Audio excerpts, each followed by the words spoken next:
बिस्मिल्लाहिर्रहमानिर्रहीम। अस्सलाम वालेकुम। This is Ali other Rizvi, your physics teacher. आज हम फिज़िक्स का अपना थर्ड लेक्चर करेंगे। शुरू किया हमने 2 लेक्चर्स में व्हाट इज़ फिज़िक्स हमने कवर किया। दूसरे लेक्चर के अंदर हमने ब्रांचेस ऑफ फिज़िक्स कवर की। Now the third topic is importance of physics in our daily life. So इसको स्टार्ट करते हैं। इम्पॉर्टेंस ऑफ फिज़िक्स के अंदर हम वो सारी चीज़ें डिस्कस करेंगे जो बेसिकली हमारी डेली लाइफ के अंदर हम यूज़ करते हैं जिन चीज़ों को, और उसके अंदर फ़िज़िक्स इन्वॉल्व है, जिसके अंदर से कुछ चीज़ों को जो ज़्यादा यूज़ होती हैं हम उनको डिस्कस करेंगे। जिसमें ऑटोमोबाइल टेक्नोलॉजी है, न्यूक्लियर पावर है, रडार टेक्नोलॉजी है, लेज़र टेक्नोलॉजी है, इलेक्ट्रिकल डिवाइसेस है। वन बाय वन हम इसको डिस्कस करेंगे। सबसे पहले हम डिस्कस करते हैं ऑटोमोबाइल टेक्नोलॉजी को। तो ऑटोमोबाइल टेक्नोलॉजी क्या है? Automobile technology is based on the principle of thermodynamics, यानी ऑटोमोबाइल टेक्नोलॉजी के अंदर थर्मोडायनेमिक्स यूज़ होती है। ठीक है, अब थर्मोडायनेमिक्स क्या होती है? Basically thermodynamics is the branch of science which deal with the heat involve in the reaction, या किसी भी रिएक्शन के अंदर, किसी भी चीज़ के अंदर अगर हीट का कोई भी काम हो रहा है, हीट इनपुट ले रहा है, हीट निकल रही है, तो उसको हम थर्मोडायनेमिक्स के अंदर डिस्कस करते हैं। तो ऑटोमोबाइल टेक्नोलॉजी के अंदर जो थर्मोडायनेमिक्स का प्रिंसिपल है फिज़िक्स का, वो इस्तेमाल होता है। अब ऑटोमोबाइल क्या होता है? ऑटोमोबाइल मींस कि गाड़ियाँ जो होती हैं, बेसिकली बाइक्स हो गई, मोटर बाइक्स हो गई, कार्स हो गई, किसी भी तरह का इंजन है, चाहे आइदर वो जो है वो ट्रेन इंजन हो या एरोप्लेन का इंजन हो या कोई किसी भी तरह का इंजन हो, ऑटोमोबाइल टेक्नोलॉजी हो, ऑटोमोबाइल हो, तो उसके अंदर थर्मोडायनेमिक्स यूज़ होता है। अब थर्मोडायनेमिक्स को अगर हम थोड़ा सा समझना चाहें तो हम इस तरीके से समझ सकते हैं कि थर्मोडायनेमिक्स के अंदर जो चीज़ें इन्वॉल्व होती हैं, कि फॉर एग्जांपल अगर हम बात करेंगे वॉल्यूम, टेम्परेचर, ठीक है, और प्रेशर, ये 3 चीज़ें मेन चीज़ें हैं। कि जैसे फॉर एग्जांपल अगर हम इस ग्राफ में यहाँ पे हम देखें, प्रेशर और वॉल्यूम का ग्राफ है, कि अगर वॉल्यूम डिक्रीज़ होता है तो प्रेशर इंक्रीज़ हो जाता है, और अगर प्रेशर वॉल्यूम इंक्रीज़ हो रहा है तो प्रेशर डिक्रीज़, यानी it means the volume and pressure are inversely proportional. कि अगर वॉल्यूम डिक्रीज़ होता है तो प्रेशर इंक्रीज़ हो जाता है, और वॉल्यूम अगर इंक्रीज़ होता है तो प्रेशर डिक्रीज़ हो जाता है। ऐसा क्यों होता है? कि जब हम बात करते हैं कि वॉल्यूम जब डिक्रीज़ हो रहा है तो मॉलिक्यूल्स जो उसके अंदर हैं वो करीब करीब आ जाते हैं, जिसकी वजह से वो क्या हो जाता है, प्रेशर उसका इंक्रीज़ हो जाता है। और जब वॉल्यूम इंक्रीज़ होता है तो मॉलिक्यूल्स दूर दूर चले जाते हैं, इस वजह से उसका प्रेशर क्या होता है, डिक्रीज़ हो जाता है, और टेम्परेचर भी डिक्रीज़ हो जाता है। ये जैसे देख सकते हैं, वॉल्यूम इंक्रीज़ हुआ, प्रेशर डिक्रीज़ हो गया और टेम्परेचर भी डिक्रीज़। अब वॉल्यूम जब कम होने लगा तो क्या हुआ, प्रेशर भी इंक्रीज़ हो गया और टेम्परेचर भी इंक्रीज़ हो गया। ठीक है, तो ये एक थर्मोडायनेमिक सिस्टम है। अब ऑटोमोबाइल के अंदर किस तरीके से ये इस्तेमाल होता है? ये एक सिंपल जो है वो इंजन, स्पार्क प्लग इंजन है बेसिकली, जिसके अंदर जो एक यानी समझ ले बिल्कुल ही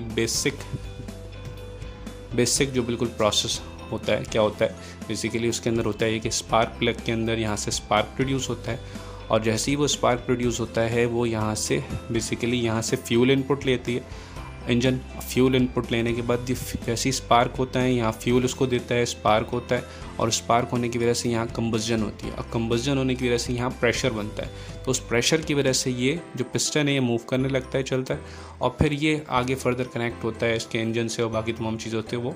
तो ये बेसिकली यहाँ पर एक पूरा प्रोसेस होता है जिसके अंदर जब पहले फ्यूल इनपुट लेता है, फ्यूल यहाँ जाता है, और जब फ्यूल को कंप्रेस करता है, यहाँ पे फ्यूल जो है वो कंप्रेस फॉर्म में हो जाता है, उसके बाद फिर फर्दर जो है यहाँ पे ये कंप्रेस होने के बाद यहाँ जब स्पार्क होता है तो यहाँ कंबस्जन होती है। तो ये वन टाइम इसको स्टार्ट करना पड़ता है, और उसके बाद फिर ये चलता रहता है जब तक इसको हम फ्यूल देते रहेंगे तब तक, और यहाँ जब तक हम इसको स्पार्क देते रहेंगे। तो ये थी ऑटोमोबाइल टेक्नोलॉजी। नेक्स्ट हमारे पास है न्यूक्लियर पावर।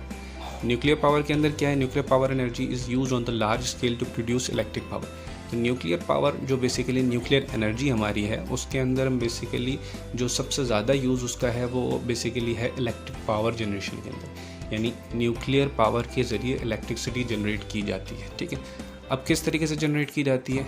अगर हम एक न्यूक्लियर एनर्जी की बात करें, न्यूक्लियर एनर्जी हमें किस तरह मिलती है, तो न्यूक्लियर एनर्जी के अंदर एक जो सबसे बेसिक चीज़ है कि न्यूक्लियर फिजन रिएक्शन, ठीक है, जिसको हम चेन रिएक्शन भी बेसिकली कहते हैं। उसकी एक एग्जांपल हम यहाँ कंसिडर करते हैं। यहाँ पे होता क्या है कि एक जो है वो सिंगल एटम को जब एक न्यूट्रॉन हिट करता है तो वो क्या होता है, दो हिस्सों में ब्रेक हो जाता है और उसमें से ये एनर्जी रिलीज़ होती है। यानी जब न्यूट्रॉन हिट करता है एनर्जी रिलीज़ होती है और दो हिस्सों में ब्रेक हो जाता है। और यही सेम प्रोसेस आगे जो है वो सो ऑन चलता रहता है। इस तरीके से चलता है कि अगर हम देखें ये हिट करता है इसको, ये दो में डिवाइड होते हैं, ये दो में डिवाइड होते हैं और हर एक से जो है वो एनर्जी क्या होती है, रिलीज़ होती है। तो ये क्या होता है, चेन रिएक्शन इसलिए कहते हैं। हर एक एटम से दो एटम निकलते हैं और वो दो एटम अगले दो एटम को हिट करते हैं, फिर उससे चार निकलते हैं, 4 से 6 8, 8 से 12, 14 और ये सो ऑन चेन रिएक्शन के तौर पर एक्सपोनेंशियली ये क्या हो जाता है, बढ़ता चला जाता है। तो इससे एनर्जी रिलीज़ होती है। लेकिन इसके अंदर एक इशू है, इशू ये है कि इससे जो एनर्जी हमें मिलती है वो एनर्जी इनफाइनाइट हो सकती है। यानी बेसिकली इससे एनर्जी, क्योंकि जाहिर सी बात है चेन रिएक्शन है, 1 से 2, 2 से 4, 4 से 6 और हर एक से एनर्जी निकलती रहती है, तो क्या होता है, एनर्जी बढ़ती चली जाती है। तो उसको हमें कंट्रोल करना पड़ता है। तो हम जो न्यूक्लियर एनर्जी के ज़रिए इलेक्ट्रिक पावर प्रोड्यूस करते हैं, तो उसको हम जब यूज़ करते हैं उसके अंदर हम ये यूज़ करते हैं, यहाँ पे हमारा एक पूरा सिस्टम है जिसके अंदर बाकी सारे जो इलेक्ट्रिक पावर प्लांट्स होते हैं उसके अंदर एक जनरेटर होता है। जनरेटर जब चलता है तो इलेक्ट्रिसिटी प्रोड्यूस होती है। अब जनरेटर को मूव करवाने के लिए हमारे पास होते हैं टर्बाइंस। अब टर्बाइंस मुख्तलिफ़ तरह के होते हैं, कुछ वाटर टर्बाइंस होते हैं, कुछ स्टीम टर्बाइंस होते हैं, ठीक है। तो वाटर टर्बाइंस में तो ये जो टर्बाइन है उसको हम वाटर के प्रेशर से मूव करवाते हैं। लेकिन यहाँ पे क्या होता है, यहाँ पे बेसिकली यहाँ पे न्यूक्लियर, वही जो न्यूक्लियर रिएक्शन जो हमारे पास है चेन रिएक्शन वो हो रहा है, लेकिन उसको कंट्रोल करने के लिए यहाँ कंट्रोल रॉड्स लगाई गई हैं। वो क्या करता है, वो ये करता है कि हमारे पास अगर हम इसको देखें, हमारे पास जो ये रिएक्शन है इसमें ये रिएक्शन जो बढ़ता है वो किसकी वजह से बढ़ता है, न्यूट्रॉन की वजह से। जो न्यूट्रॉन 1 से 2, 2 से निकल रहा है, अगर ये न्यूट्रॉन हम किसी तरीके से एब्जॉर्ब कर लें, ख़त्म कर लें, तो क्या होगा, ये आगे फर्दर एटम्स को हिट नहीं कर सकेगा और क्या होगा, ये रिएक्शन इंक्रीज़ नहीं होगा। जितने हम न्यूट्रॉन्स एब्जॉर्ब कर लेंगे वो रिएक्शन उतने पे कंट्रोल हो जाएगा, यानी उससे ज़्यादा वो इंक्रीज़ नहीं हो पाएगा। तो इसी जो है रूल के तहत यहाँ पे कंट्रोल रॉड्स लगाई जाती हैं और जितनी एनर्जी की ज़रूरत होती है इतनी एनर्जी गेन करके बाकी न्यूट्रॉन्स को एब्जॉर्ब कर लिया जाता है। तो इसी तरीके से बेसिकली हम यहाँ पे कंट्रोल रॉड्स का जो काम होता है वो एक्स्ट्रा न्यूट्रॉन्स को, जितने एक्स्ट्रा न्यूट्रॉन है, जितनी एनर्जी हमें रिक्वायर्ड है उसके अलावा जितने न्यूट्रॉन है रिलीज़ हो रहे हैं उसको एब्जॉर्ब कर लेता है ताकि कंट्रोल्ड रिएक्शन हो, चेन रिएक्शन तो हो मगर वो इतना ज़्यादा इंक्रीज़ ना हो। और उस कंट्रोल रिएक्शन के ज़रिए यहाँ पे वाटर के ज़रिए स्टीम प्रोड्यूस की जाती है और स्टीम के ज़रिए इस टरबाइन को क्या किया जाता है, इस टरबाइन को मूव करवाया जाता है और स्टीम फिर वाटर बन के यहाँ वाटर में शामिल हो जाती है। फिर वही कंडेंसर इसको दोबारा कंडेंस करता है, दोबारा स्टीम बनाता है और ये पूरा एक प्रोसेस चलता है। तो ये बेसिकली जो है वो एनर्जी के ज़रिए स्टीम बनाई जाती है और स्टीम टरबाइन के ज़रिए जो है ना इलेक्ट्रिसिटी जनरेट की जाती है। इलेक्ट्रिक पावर जनरेशन का जो बेसिक जो फंक्शन है वो मेनी बेसिक जो उसके अंदर जो है वो जो एक जनरेटर पार्ट होता है, एक टरबाइन पार्ट होता है। जनरेटर जो मोटर टाइप चीज़ होती है और टरबाइन जो जनरेटर को घुमाता है, जस्ट लाइक जिसको हम कह सकते हैं इंजन है। तो उसको घुमाने के लिए जो टेक्निक्स यूज़ की जाती हैं उसके अंदर जो है बेसिकली हमारे पास न्यूक्लियर एनर्जी यूज़ की जाती है, ठीक है। Now the next topic is radar technology. So what is radar technology? Radar technology is based on the rule of physics, ठीक है। radar technology जो है वो फिज़िक्स के रूल पे चलता है। अब radar technology होती क्या है, सबसे पहले हम उसको समझ लेते हैं। radar technology ये होती है कि एक radar वो चीज़ होती है कि जो एक वेव या एक सिग्नल भेजता है और अगर कोई भी ऑब्जेक्ट है उसको हिट करके वो वापस आती है और यानी उसको हिट करने के बाद वो दोबारा रिफ्लेक्ट कर जाती है मुख्तलिफ एंगल से और अगर सीधा अगर डायरेक्टली उसको हिट करती है तो रिफ्लेक्ट होकर वापस रेडार को हिट करके रेडार पे उसके सिग्नल वापस आते हैं। जैसे कि अगर हम यहाँ देख सकते हैं, यहाँ ये रेडार सिग्नल भेज रहा है जो कि यहाँ पे हमारे पास ब्लू कलर में, और जो वापस सिग्नल आ रहा है रिफ्लेक्ट होकर टकरा के वो हमारे पास रेड कलर का है। तो रेडार का फंक्शन बेसिकली यही है कि वो सिग्नल भेजता है और सिग्नल जब टकरा के वापस आता है तो उसको पता चलता है कि सामने कोई चीज़ मौजूद है। तो बेसिक फंक्शन रेडार का यही है कि वो क्या करता है, ऑब्जेक्ट को डिटेक्ट करता है, सैटेलाइट बेसिकली सैटेलाइट को डिटेक्ट करता है, ऑब्जेक्ट को डिटेक्ट करता है। जो बेसिकली जितने भी आपके एविएशन जितने भी इदारे हैं उसके अंदर जो रेडार टेक्नोलॉजी है वो क्या है कि बेसिकली उनका काम ये है कि वो जो मॉनिटरिंग करते हैं किस तरीके से कौन सा प्लेन कहाँ मूव कर रहा है, उसके अंदर यही टेक्नोलॉजी यूज़ होती है। उसको हम देख भी लेते हैं किस तरीके से होता है कि हमारे पास ये एक रेडार है जो मुस्तकिल सिग्नल्स भेजता रहता है। अब अगर कोई भी ऑब्जेक्ट यानी कोई भी प्लेन है वो अगर ट्रैवल कर रहा है तो उससे हिट होकर वो वेव्स वापस जनरेट होकर रिफ्लेक्ट होकर वापस आती है। तो उस वेव को ये कैच करता है और कैच करने के बाद जो है वो अंदर जो भी सिस्टम लगा हुआ था उसमें ये पता चल जाता है कि कोई चीज़ है वो कितना दूर है, टकरा के कितनी देर में वापस आ रही है, तो उसका डिस्टेंस, उसकी स्पीड, ये सारी चीज़ें उसके ज़रिए पता चल जाती हैं। तो बेसिकली एविएशन सिस्टम है और मुख्तलिफ़ जगहों पर जो है कम्युनिकेशन के लिए और मुख्तलिफ़ चीज़ों के लिए जो है रडार टेक्नोलॉजी यूज़ की जाती है, जिसके अंदर जो मेन प्रिंसिपल है वो बेसिक्स फिज़िक्स का ही है, जिसके अंदर जो है उसकी स्पीड, उसकी जो है वो ऑब्जेक्ट, अगर हम एविएशन की बात करें तो उसकी स्पीड और तमाम चीज़ें उसकी बेसिकली हम डिटेक्ट कर सकते हैं। ठीक है, नेक्स्ट टॉपिक इज़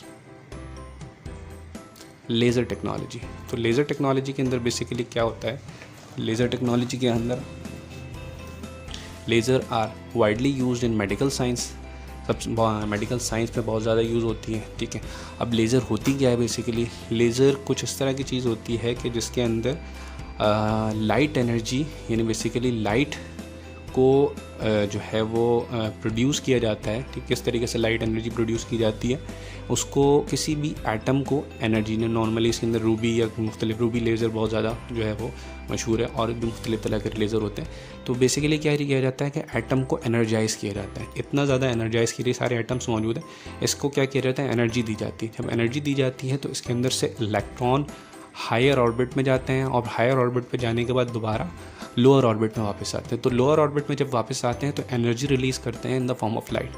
अब वो मुख्तलिफ एटम्स जब एनर्जी रिलीज़ करते हैं, फिर एक तरफ हम मिरर लगा देते हैं उसके अंदर, वो वहाँ पे टकराता है, टकरा के वहाँ से सारे एक साथ जो जितने भी जो है ना लाइट वेव्स हैं, वो लाइट वेव सारी एक साथ जो है वो एक बीम की फॉर्म में निकलती है। तो यहाँ पे मिरर 2 लगा हुआ होता है जो कि रिफ्लेक्टिंग नहीं होता है, पार्शियली रिफ्लेक्टिंग होता है। तो यहाँ से टकरा के सारी की सारी रेज एक तरफ से वापस निकलती है।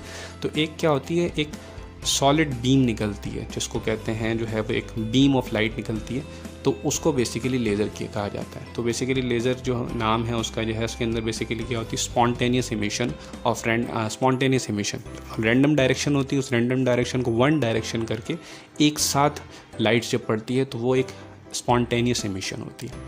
इसको हम ऐसे भी देख सकते हैं कि ये बेसिकली एक लेज़र लाइट की एक्चुअल डायग्राम है, जिसके अंदर क्या होता है, लाइट उसको एनर्जी दी जाती है, उसके अंदर एटम एनर्जाइज होते हैं, एनर्जाइज होने के बाद यहाँ मिरर से टकराते हैं और टकराने के बाद एक स्पॉन्टेनियस बीम यहाँ पूरी रिलीज़ होती है। तो होता है क्या है, बेसिकली जब उसको एनर्जी मिलती है, एटम ग्राउंड स्टेट से एक्साइटेड स्टेट में, यानी इलेक्ट्रॉन ग्राउंड स्टेट से एक्साइटेड स्टेट में आता है, और फिर जब सब एक साथ जंप करके वापस नीचे आते हैं तो लाइट एनर्जी रिलीज़ होती है, उसमें से एनर्जी रिलीज़ होती है in the form of light. तो वो लाइट यहाँ पे बीम की फॉर्म में निकलती है। तो दिस इज़ लेज़र, और ये लेज़र हम मुख्तलिफ़ जगह मेडिकल के अंदर यूज़ होता है, ऑपरेशन के अंदर यूज़ होता है। ठीक है, लेज़र जो है वो बेसिकली डिफेंस सिस्टम के अंदर यूज़ होता है टारगेट करने के लिए किसी चीज़ को। तो लेज़र के बहुत सारे यूजेस हैं, मेडिकल साइंस में तो बहुत यूज़ है, ऑपरेशन और मुख्तलिफ लेज़र, और लेज़र की जो है साइंस के अंदर लेज़र कटिंग और डिफरेंट चीज़ें लेज़र के अंदर यूज़ होती हैं। Next is electrical devices. Electrical devices किस तरीके से यूज़ होती हैं, इलेक्ट्रिकल डिवाइसेस के अंदर किस तरह से फिज़िक्स यूज़ होती है हमारी। All the electrical devices which are used as a home appliances are based on the rule of physics and laws. ठीक है, किस तरीके से, अगर हम बात करें कि कोई भी इलेक्ट्रिकल डिवाइस है, ठीक है, अब उस इलेक्ट्रिकल डिवाइस के अंदर जो मेन फंक्शन है कि वो क्या करता है, करंट की लेता है, और करंट से क्या होता है, बेसिकली वो डिवाइस ऑपरेट होती है। तो करंट, अगर हम करंट इटसेल्फ बात करें तो इलेक्ट्रिसिटी भी बेसिकली साइंस की एक फिज़िक्स की एक ब्रांच है, ठीक है, जिसके अंदर हम डिस्कस करते हैं किस तरीके से इलेक्ट्रिक करंट फ्लो करता है। ठीक है, तो बेसिकली कोई भी अगर हम इलेक्ट्रिकल डिवाइस लेते हैं तो वो इलेक्ट्रिक करंट से चलती है, और इलेक्ट्रिक करंट क्या है, इलेक्ट्रॉन्स का फ्लो होना। तो इलेक्ट्रॉन्स जब फ्लो होता है उसके अंदर से, तो क्या होता है, वो चीज़ ऑपरेट होती है। तो बेसिकली क्या है, इस तरह से अगर हम एक इलेक्ट्रिकल डिवाइस की हम बात करें कि वो ऑपरेट होती है। मुख्तलिफ डिवाइसेस हैं ये हमारे पास है, हर डिवाइस के अंदर क्या है, वो इलेक्ट्रिसिटी से चलती है और इलेक्ट्रिक करंट उसके अंदर जाता है, और इलेक्ट्रिक करंट क्या है, फ्लो ऑफ इलेक्ट्रॉन्स। तो इस तरीके से इलेक्ट्रॉन्स का फ्लो बेसिकली हम डिस्कस करते हैं फिज़िक्स के अंदर। तो इस तरीके से अगर देखा जाए तो साइंस की हर ब्रांच, वो फिज़िक्स की जो है वो, अगर हम तमाम चीज़ें देखें, बहुत सारी ब्रांचेस हमारी डेली लाइफ में हम बहुत सारी ऐसी चीज़ें यूज़ करते हैं। ये तो हमने चंद चीज़ों को डिस्कस किया, हम बहुत सारी ऐसी चीज़ें यूज़ करते हैं जो कि जिसके अंदर फ़िज़िक्स यूज़ हो रही है। ठीक है, और वो हमारी नॉर्मल रूटीन के अंदर है। अगर हम उसको देखें, उसको समझें, तो हमें वो चीज़ नज़र आती है। जिस तरह से हमने कुछ चीज़ों को भी डिस्कस किया जिसके अंदर फ़िज़िक्स के लॉ, फ़िज़िक्स के रूल्स फॉलो हो रहे हैं। तो इस तरीके से बेशुमार चीज़ें हैं जिसके अंदर हम फ़िज़िक्स को डेली लाइफ में यूज़ कर रहे हैं। ठीक है। तो ये तो हमने चंद चीज़ें डिस्कस की। बाकी अगर आपके जहन में कोई क्वेश्चन हो कोई भी, तो आप बिल्कुल पूछ सकते हैं, कमेंट्स में आप पूछें हमसे, हम बिल्कुल कोशिश करेंगे आपको जवाब दें। तो किसी भी तरह का आपका कोई क्वेश्चन है इन जो टेक चीज़ों को हमने डिस्कस किया इससे रिलेटेड, या कोई और आपके जहन में इस टॉपिक से रिलेटेड कोई क्वेश्चन है, तो आप कमेंट बॉक्स में बताएं और अपने कमेंट्स को लाजमी शेयर करें कि ये वीडियो आपको कैसी लगी, ताकि हम नेक्स्ट वीडियो में और इम्प्रूव कर सकें। तो इंशाल्लाह मिलते हैं फिर नेक्स्ट टॉपिक के साथ नेक्स्ट वीडियो में। टेक केयर, अल्लाह हाफ़िज़।